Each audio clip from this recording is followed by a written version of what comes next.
พี่น้องเปิดผ่ามาก็อยู่บ้านพี่น้องเนาะมื้อนี้ก็มีหลายเรื่องที่ต้องเฮ็ดพี่น้องก็นี่ก็อยู่บ้านใหม่บ่ตูนกับน้องบ้องยังบ่ทันได้ดำเนินเทื่อพี่น้องเพราะว่าไอ้เคยของบ่ตูนเพิ่นยังบ่ทันได้ว่างถ้าเพิ่นวางปุ๊บเพิ่นจะมาตัดหลังคาให้เลยนี่เพราะว่างบตัดหลังคาแม่นมีแล้วพี่น้องเลยตัวนี้ก็บ่ตูนสิได้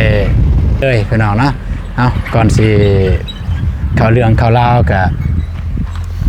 กราบทักทายสวัสดีเด้อสวัสดีพ่อแม่พี่น้องหมดสุขุสุคนก็ยินดีต้อนรับซ่องอาตูนแนลเส้นเก่าเส้นเคยพี่น้องเนาะสำหรับคลิปนี้บ่ตูนก็สิได้มาแจ้งเรื่องงบเลยพี่น้องเนาะบ่ตูนได้รับงบหลังคาเฉพาะเลยเพิ่นให้แม่นทางอยู่ฝั่งไทยหักอยู่ฝั่งไทยเพิ่นโอนมาให้พี่น้องเนาะจำนวน 50,000 บาทพี่น้องก็ทางบ่ตูนแล้วก็น้องบองก็ขอแสดงความดีอกดีใจแล้วก็ขอบคุณทางได้หลายที่ดูตนสงสารแล้วก็ยื่นมือเข้ามาซอยเรือที่จริงเนี่ยบ่ตูนก็เว้าหลายคลิปแล้วว่าบ่ตูนได้งบแล้วงบตัวนี้งบทัดหลังคาแล้วก็หลายๆคนอยู่บ้านบอกว่าให้ก่อก่อนเป็นบ่ตูนก็เพราะว่างบที่เพิ่นให้มานี่มันเพิ่นให้ตัดหลังคาบ่ตูนก็บ่อยากจะเอางบตัวนั้นไปก่อไปยังเพราะว่าหลายคนว่าบอกให้ก่อก่อนว่ามันสูงแล้วบ่กล้าสิขึ้นสูงว่าซั่นถ้าบ่ตูนมีงบของตัวเองก็สิได้ก่อให้เลยก่อก่อนแล้วจึงตัดหลังคาแต่ว่าบ่มีก็จำเป็นจะก่อก่อนจะตัดหลังคาก่อนอันนี้ก็ทางเพิ่นให้เพิ่นบายออกซื้อเสียงเฮียงน้ำบายออกซื้อพี่น้องเนาะเพิ่นบ่ได้ให้บอกซื้อแต่เพิ่นก็ค่อนข้างว่ากับผู้นึงละที่ซอยลายสิที่ได้ซอยลายบ่าวตูนกับน้องบองโดยเฉพาะนี่แหละเกี่ยวกับเรื่องเกี่ยวกับสารเพิ่นผู้นึงเพิ่นให้ 50,000 บาทนี่ถ้าเป็นเงินกีบถ้าเป็นกีบก็ประมาณอยู่30กว่าล้านประมาณ32 33ประมาณนั้นเลยไปหน่อยก็สิท่าเบิ่งว่าทางไอ้เคยของบ่ตูนวางมื้อใดก็สิได้มาดำเนินเลยบ่ตูนก็ยันฝนตกก่อนพี่น้องเนาะก็1ยันฝนตกอยู่2มากันนี่แหละงานบ่ตูนน้องบองนี่ถ้าบ่มีหยังเปลี่ยนแปลงนี่มันต้นเดือนถ้ามีหยังเปลี่ยนแปลงก็สิได้แจ้งพี่แจ้งน้องอีกครั้งนึงพี่น้องแต่ว่าตามแผนที่ได้เว้ากันไว้นั่นมันต้นเดือน4ต้นเดือน4นี่แหละอันนี้ในกรณีว่าบ่มีหยังเปลี่ยนแปลงจะเฮ็ดต้นเดือน4เลยแต่ถ้ามีหยังเปลี่ยนแปลงก็จะเปลี่ยนพี่น้องเนาะก็จะแจ้งอีกครั้งนึงว่าเปลี่ยนแนวใดมีย้อนหยังสาเหตุหยังจะได้แจ้งพี่แจ้งน้องรับรู้นำกันน้องบอกมีหยังจะบอก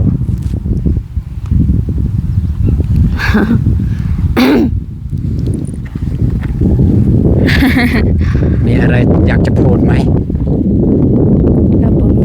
บ่มีหรออาการมือนี้พี่น้องมือนี้เนี่ยมันบ่ตูนน้องบองมีแผนจะเดินทางไปห้องหมอพี่น้องไงมีแผนจะเดินทางไปห้องหมอสิพาป้าไปห้องหมอหรือว่าป้าบ้วนหรือว่าของน้องบองป้าบ้วนบ่สบายก็ฮู้แล้วว่าในใดก็แบบบ่สวงบ่เศร้าแต่ว่าคันเฮาบ่พาไปเกิดเป็นนั้นนี่เฮาสิรู้สึกผิดน้ำลังแม่นบ่เฮาก็ต้องเฮ็ดสุดกำลังเท่าที่เฮ็ดได้แม่นเท่าที่เฮ็ดได้ถ้าเพิ่นบ่เศร้าบ่สวงบ่เศร้าแสดงว่าเฮาเฮ็ดสุดๆแล้วโอเคพี่น้องก็เป็นจังได๋ก็อย่าลืมติดตามเบิ่งนำกันทีมงานเฮาเดินทางบ่ซูนก็หาทางบ่เจ็บเพิ่นไปพี่น้องหาทางบ่เจ็บพาไปแล้วก็โทรบอกว่าฝนเพิ่นบ่ว่างพี่น้องว่าฝนเพิ่นบ่ว่างเพิ่นว่ารถเพิ่นบ่มีน้ำมันรถเพิ่นบ่มีน้ำมันเพราะว่าน้ำมันกระส่วนบ่มีขายมีแต่น้ำมันเอสซังมีขายอยู่บ้านเฮา สบายดีเด้อเราอย่างไรไอ้เราอ่ะ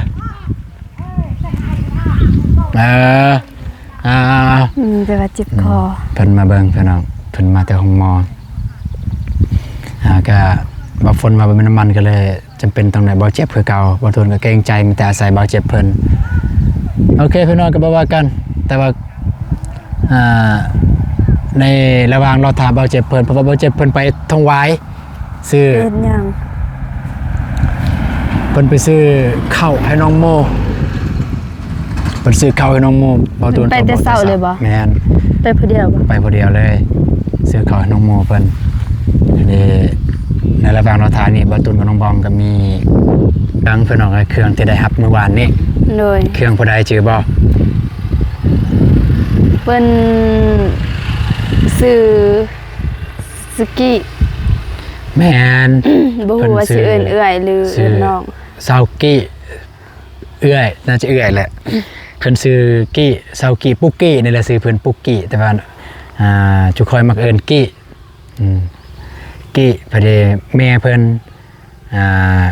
จุ่ม โดย แต่ว่ากับแม่เพิ่นเนี่ยบ่ค่อยเอิ้นเอื้อยแต่ว่าเพิ่นนี่เอิ้นน้องนั่นน่ะมันมันลึงอะนะมันลึงแม่เนี่ยเพิ่นเอาเอิ้นเอื้อยบัดนั้นลูกเอิ้นน้องบางมื้อก็บางเทื่อเขาก็เอิ้นหล้านประมาณนั้นได้เครื่องมื้อนี้สิ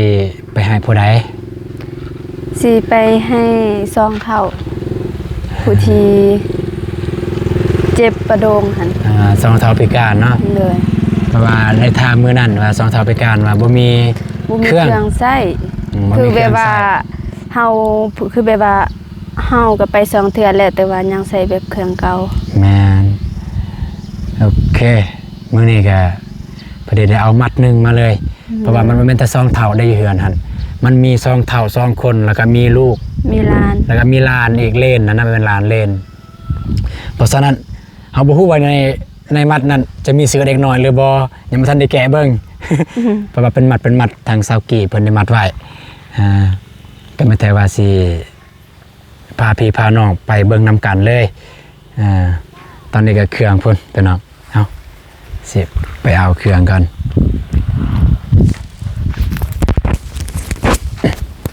นี่พี่น้องเลยแต่สำหรับเครื่องนี้ก็ปะไปก่อนก็ว่าสิแบ่งให้ทางบ่าววงพี่น้องเครื่องนี้แบ่งให้บ่าววงเพิ่นได้ไปหาแจกช่วยกันนะช่วยกันแจกเพราะว่าที่จริงเนี่ยบ่ตุนก็สังเกตเบิ่งทางบ่าววงเพิ่นก็บ่มีผู้ใดเข้ามาหาโดยเฉพาะผู้ใหญ่ใจบุญทั้งที่บ่าววงเพิ่นก็เว้าเรื่องอำนวยความสะดวกเพิ่นก็เงื่อนไขพาหนะเพิ่นพอมีอยู่ก็คือรถล่างเพิ่นมีแต่ว่าบ่มีผู้ใดเข้ามาหาบ่ตุนก็เลยว่าสิแบ่งให้เพิ่นมัดหนึงเพื่อเพิ่นได้ไปทายผู้ทุกข์ยากแล้วก็ได้ซอยเหลือเล็กน้อยๆพี่น้องอันนี้ฝากอยู่นี่ไว้ก่อนเดี๋ยวมาแต่เฮือนซองเท่าจึงแวะมาเอาเนาะ โดย ไปแล้วก็รถไหม้พี่น้องเอ้ยขี่รถไหม้มื้อนี้เด้อนี่ขี่รถไหม้จุ๊บไป รถไอตูนเพิ่นน้องสายเอาไปโรงเรียน เพราะว่ารถบอตูนในน้องทรายเพิ่นไปโรงเรียนไปได้รถอ้ายเพิ่นเพ่รถมี 2-3 คันอยู่เหือนแค่แน่เวลาไปไสมาไสเขาก็ได้เปลี่ยนกันขี่พี่น้องขี่รถคันนี้น้องบองกับบอตูนเองบ่ได้จำกัดว่าอันนี้ แต่ มั ว่าน รถของพวกน้องแล้วก็ให้พวกน้องขี่ก็บ่แม่น แม่นเฮาก็อยู่เฮือนเฮาอยู่นํกันเนาะเฮาอยู่นํกันน่ะก็เฮาขี่นํกันบ่ได้แบบว่าจะไปเวียกไปงานก็สามารถเอาไปได้เฮาบ่ได้จำกัดว่าอันนี้รถเฮาเด้อคนอื่นห้ามขี่ประมาณนั้นนะเฮาก็บ่ได้จำกัดเพราะว่าแต่ไอ้น้องในเรือนบ่ตูนหรือว่าพี่น้องของน้องบองแล้วว่าเพิ่นอยากไปเวียกไปงานอยากใช้รถบ่มีรถใช้จำเป็นเนี่ยก็สามารถมาใช้ได้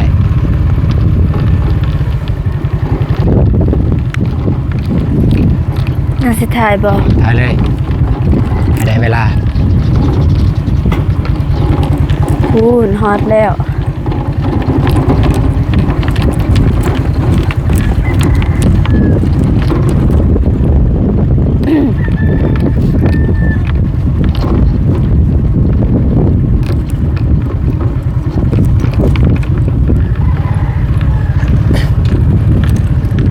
เงียบเลย มันมีคนอยู่บ่จัก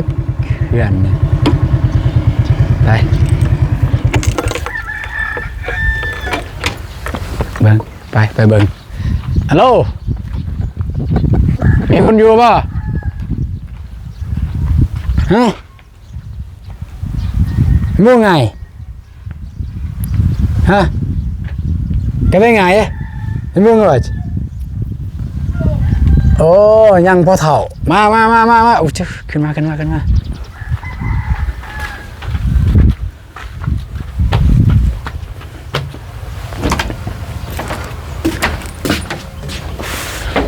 สบายดี สบายดี อะไรไม่ตักเฮ็ดยัง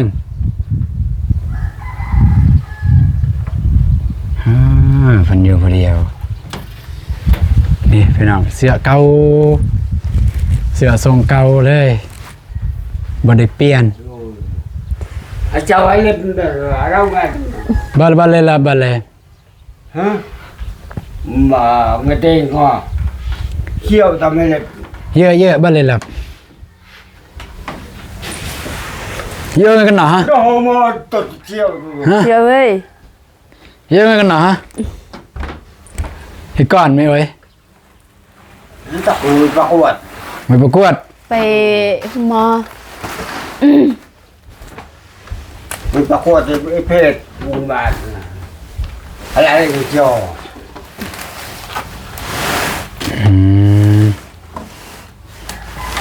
นี่ขนาดว่าเป็นรอยยัง gì mà có cái chiều ผูกmình vào quật นาเฮ็ดอิหยังเป็นปูสาดให้พี่น้องเอ้ย กินแล้วบ่เข้า hả เยอะไหม่จ้า yeah ภาษาหายตัวนะปัจจามาเราจ้ะ bây giờ mà này ở đâu lấy được cái này hùng แล้วเราไปหุงมีออนจะเปลยกันนึกตัดจ้ะ hả มีออนจะเปลยกันนึกตื้อสิเม็ดแล้วบ่ cái gì มีแง่ปลายดองเชิงไอ้ยะ เจิง giờ hùng bây giờ mà มีเนี่ยก่อนอวยแง่ปลายดองเชิงให้ไปจ้ะ chơi เชิง เจิงอ่ะ ง่ายจ้ะง่ายจ้ะ cái đầu rồi thì chơi đó nhớ đến đỉnh này ê thì chả ở bên này mà nó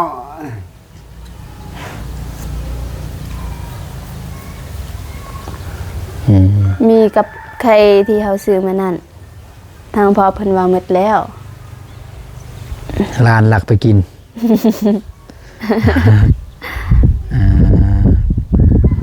เอาบางนี้ก็รอท่าจากที่รอท่าจากบ่ทางลูกชายเพิ่นไปหุงหมอเพิ่นเอาไงพาเมียไปหุงหมอได้ยิงไว้ได้ยิงก่อนไว้หุงหมอฮะอีกก้อนมันได้ยิงไว้หุงหมอ của tùng cái mới sành á Đền nhẹ con mày vơi cho không mỏ hả Nhẹ con mày đền nhẹ vơi cho không mỏ wow เพิ่นบ่ได้ยินพี่น้องเอ้ยเนาะ tung ตรงเนาะ có việc của chồng เพิ่นแบบว่าสิว่าหูหนวกก็ว่าได้พี่น้องเพิ่นบ่ได้ยินปานใดแต่เพิ่นบ่ได้ยินเวลาเฮาเว้า có tên các con không mình sẽ đâu người phết đi bây giờ bọc tập anh lập dùng nó cái cho của ta vào có giường ba tỷ bộ cái nu bây giờ có tạch cái xe đâu cái dưa là có tạch về là gì nó có giường ba tỷ bắt là cái độc mật ui là cái là có giường แต่ไม่ลงตะลองก็ตัดตะลองงอก็ตั้งให้เยืองโอ้นกยังโอ้นกเยื่อดีโอ้นกก็จอมเดาแบะแบมให้เนี่ยเร็วแล้วแบม เพิ่นเว้าเพิ่นคอเพิ่นเอาไว้ลักษณะเพิ่น โอ้ยจอดโอ้ยไทย เพิ่นลักษณะเพิ่นว่อนพี่น้องว่อนว่าอย่าให้เศร้าบ่ต้องว่าเศร้าเบิดก็ได้ขอแต่ให้เศร้าบ่อนหัวเข้านี่ แหงยำบ่อนี่พวก ประมาณนั้น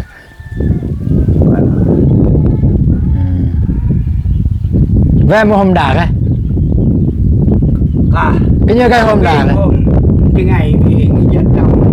ำยังไงเดี๋ยวติ้วเว้ก็ห่มบ่เยี่ยมขาดทีวีก็ห่มดาบ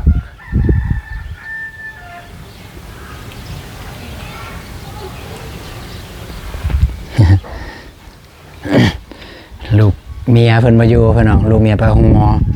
จักสิคุยนำผู้ใดแล้วบัดนี้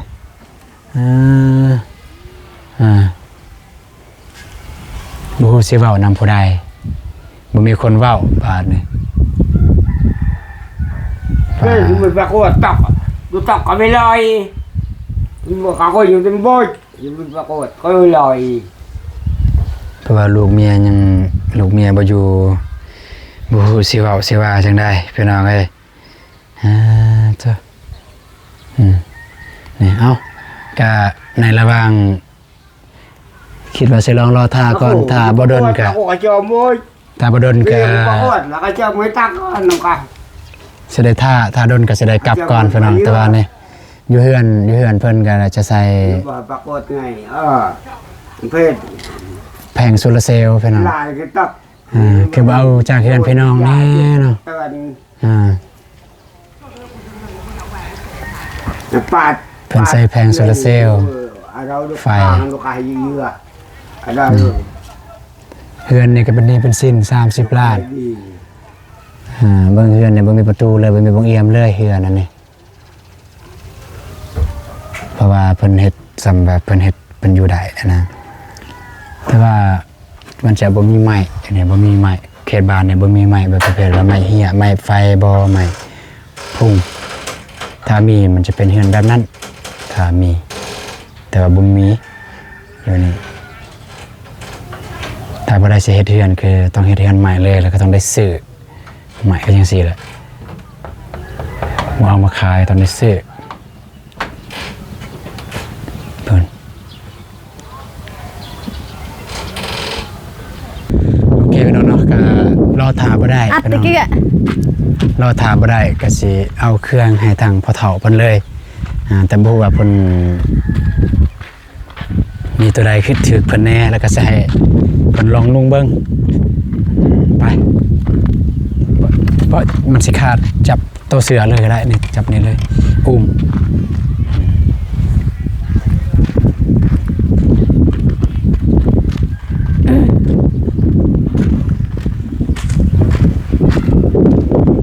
บ่มีส่งเนาะมันแต่เสือเนาะ หน่อย มันจะเสื้อ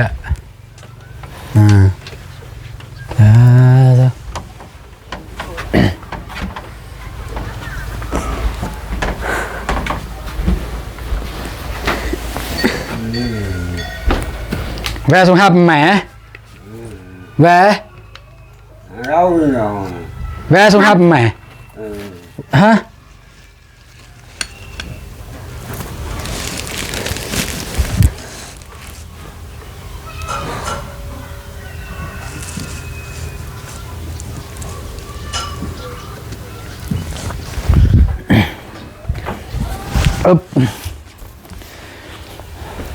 ส่งหับเดินออกเด้อส่งหับไม่จอมส่งหับปะ ส่งบ่มี เดี๋ยว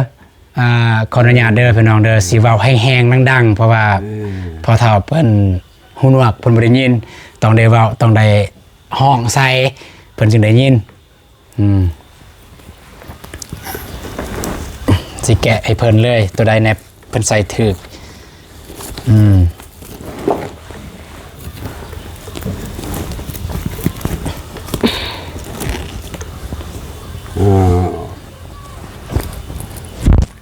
ลองใส่เบ้างลองใส่ลองซับดอลองซับให้พ่อเฒ่าเพิ่นลองนุ่งเพิ่นเอาไง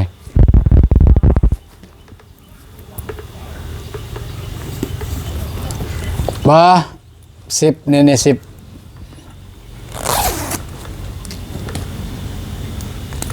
อ้าว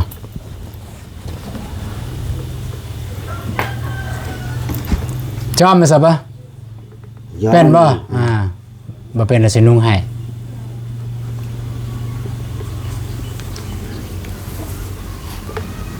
พอดีนะ พอดีแล้วบัดนี้บ่มีส่งเพิ่นเอามาแต่เสื้อเบิดเลยจังได๋ประมาณจักตัววะ1 2 2 3 4 5 6 ตัวเราไปปลูก 7 8ตัว9ตัวเอากระเซ็ตจังก็กระเซ็ตให้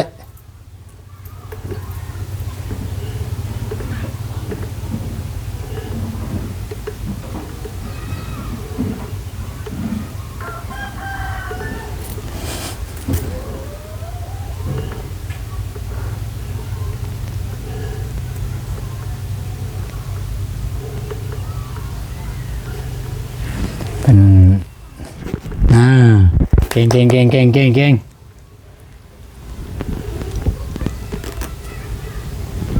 นั่นแหละ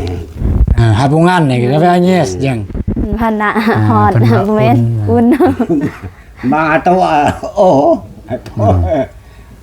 จังหวะมอน มาเซ็งกูเปเด้อนกเครื่องเอาใจgì ไม่เซ็งกูเปไม่เซ็งบ่เลยไม่เจียวบ่เลยไม่เจียวไม่เซ็งกูตะกางเซ็งนกเครื่องง่ายดูตลาดโตหะดังกูละแจกเมื่อกูเลยมาก็ไปร้องก็ไปส่งฮับกูสะดองให้แม่เอายืนเด่นแล้วแม่ว่าไม่ต้องเอาไปก่อนนะยิงเอาไว้ว่าจอมไงใส่เซ็งอ่ะ ใจซึ่ง ไม่ต้องเอาไปก่อนเอาไปเจ้าเอาไปไม้เซ็งอ่ะลึงเด่นแม่ไม่ป้ายเนาะนกเจยครับไม่ป้ายเด้อเซ็งอ่ะ cô mới chiêm không có thay ไม่จอมกลัวไงไม่จอมกลัวไง ai กลัวไงไม่จอมกลัว cả hả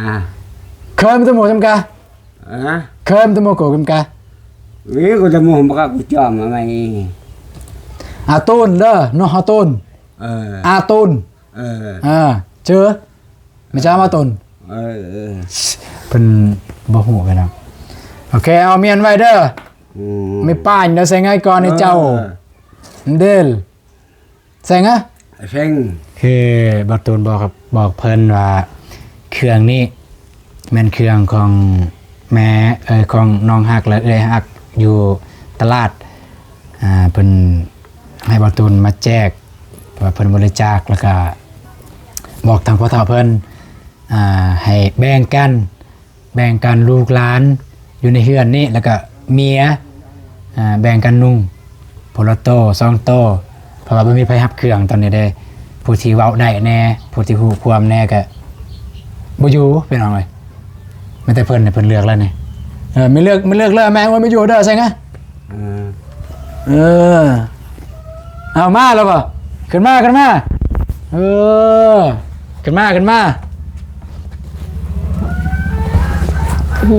นี่ลูกเมียมาแล้วอันนี้เดียลมาแล้วอันนี้เดียลสบายดี สบายดี เอานั่งก็ได้ไปโจมาจะใช่ mà thế quạt rồi này มาจะกวด rồi พอดีแล้วมากันพอดีแล้วโอเคที่มามื้อนี้เอาเครื่องมาให้เด้อ rồi นี่เครื่องนุ่งมาให้ลองนุ่งเลยเอาลองเลยเอากะลองซับเลย sập lời ซับโตดซับเอานั่งลองซับเลย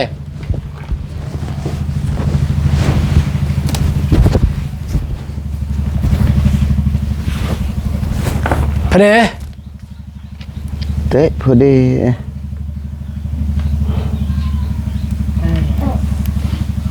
เพิ่นมาแต่ห้องหมอพี่น้องเอ้ย ตัวนี้ ทางอายเพิ่นมาแต่ห้องหมอได้บ่ใส่10ได้บ่ จักเลยบ่ได้ตัวนี้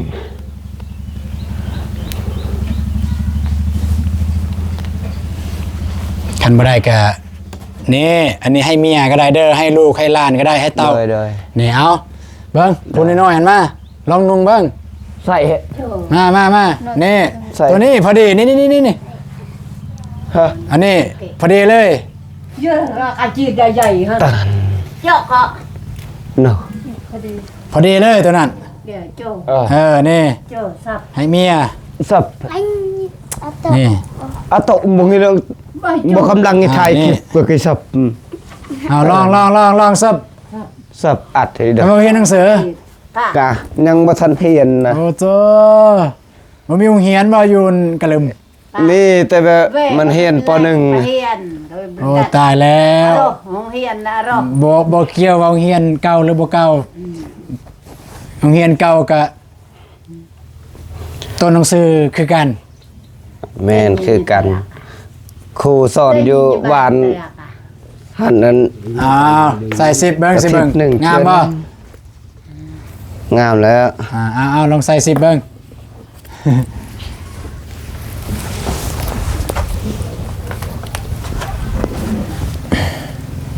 โอ้เดินโอ้ ได้บ่ ได้แล้ว เอาเลย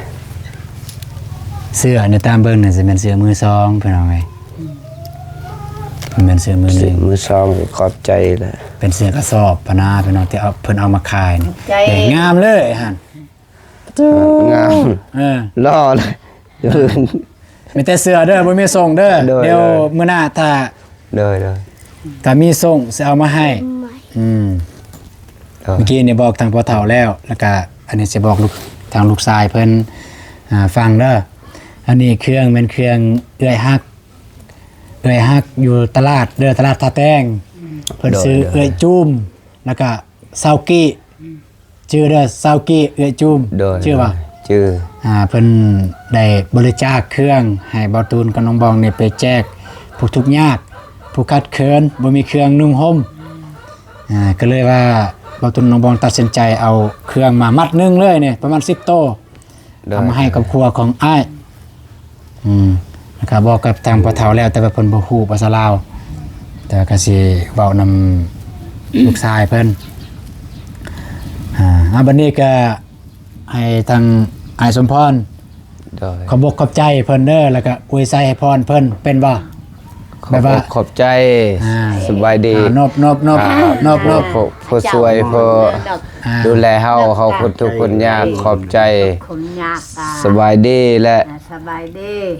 ขออนุญาตพวกที่เบิ่งที่สวยเฮาบ่ได้ต่างประเทศเลย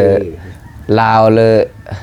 ไทยเลยจีนเลยคำพูเจียล่ะขอขอบใจเด้อสบายดี เด้อ ขอบใจ อวยพรเบิ่งแบบว่าบอกว่า ไม่ได้อวยพร อวยพรแบบบ่ให้เพิ่นเจ็บเพิ่นป่วยแบบว่าบ่ให้เจ็บบ่ให้ป่วยนะให้โซ อ ให้ วย มา พรบ่ให้เจ็บบ่ให้ป่วยพวก ร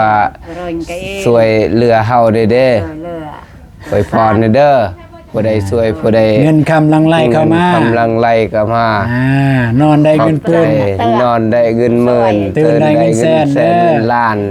สาธุ สาธุ บูสิสวย บาทนี่ไปจะได้กลับแล้วเด้อบัดนี้เด้อ เด้อ ขอบคุณ ขอบใจ เมีย ขอบใจ ให้ลูกให้เมียให้ก่อนในเดือนเลย เออ โอเคเอาบัดนี้เมียมาแล้วเอาให้เมียนุ่งเลยนี่ลองให้ลูกสาวเบิ่งนี่นุ่งเลยเสื้อเรื่องนี่ดูสิอันนี้มันเมียพี่น้องเมียของผู้นี้เอาลองนุ่ง เนาะครับเกรอะไร นกฮับเป็นซูสเธอได้มา จะเกร เราก็เลยดอก นอกกับอะไร เอานุ่ง อัดโกยใส่เขา เปียแบ่งกันนุ่งเด้อนี่เห็นปะ นกอะไร เบิ่งในเรือนนี่ก็บ่มีทรงเสื้อแล้วตามเบิ่งนะนั่นบ่เบิ่งเลยบ่มีเลย ใส่อะเด้อ เอาเมาแหวเอาโปะพิษอยู่เขาเมา ในกระเป๋าเนาะ โอเคนั่นแล้วเด้อ เออก ลับกัน อ่า เด้อเด้อ โดย โอเคพี่น้องเลยก็พอดีตอนมาหาเพิ่นบ่ได้อยู่พี่น้องเลยก็พอดีลูกเมียแล้วก็ลูกหลานเพิ่นมาแต่ห้องหมอก็ได้ให้เครื่องมาเทเรียบร้อยแล้วพี่น้องเลยรู้สึกจังไดที่ได้เป็นส่วนหนึ่งในการช่วยเหลือสังคม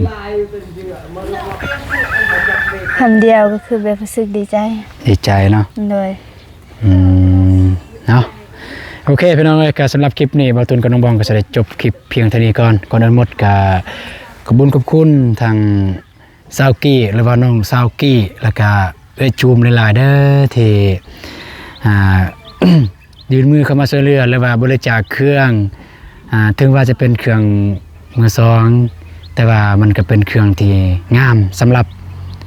ครอบครัวของใครบางคนหรือว่าของคนใดคนหนึ่งอาจจะแค่ลายสำหรับคนอื่นแต่มันงามสำหรับครอบครัวที่ทุกข์ยากจะได้ก็ขอให้ทางซาวกี้แล้วก็แม่จูมหรือว่าจูมจงมีแต่ความสุขความเจริญเด้อปรารถนาสิ่งใดขอให้ได้สิ่งนั้นดังสมการปรารถนานอนได้เงินหมื่นตื่นได้เงินแสนไปใส่มาใส่ก็ขอให้มีแต่คนหักคนหอมเด้อซาวกี้แล้วก็แม่จูมเด้อสาธุโอเคพี่น้องก็สำหรับคลิปนี้จะได้จบคลิปเพียงเท่านี้ก่อนพี่น้องก็ไม่ได้ว่าเจอกันในคลิปต่อไปเด้อถ้าทีมงานเฮาได้เดินทางไปไสก็ที่แน่ๆก็สิพาป่าบวนไปห้องหมอไปกวดเบิ่งกวดเช็คสุขภาพไปแม่นยังแท้เนาะโอเคเจอกันพี่น้องบ๊ายบายสวัสดีเด้อพี่น้องเจอกันคลิปต่อไปไป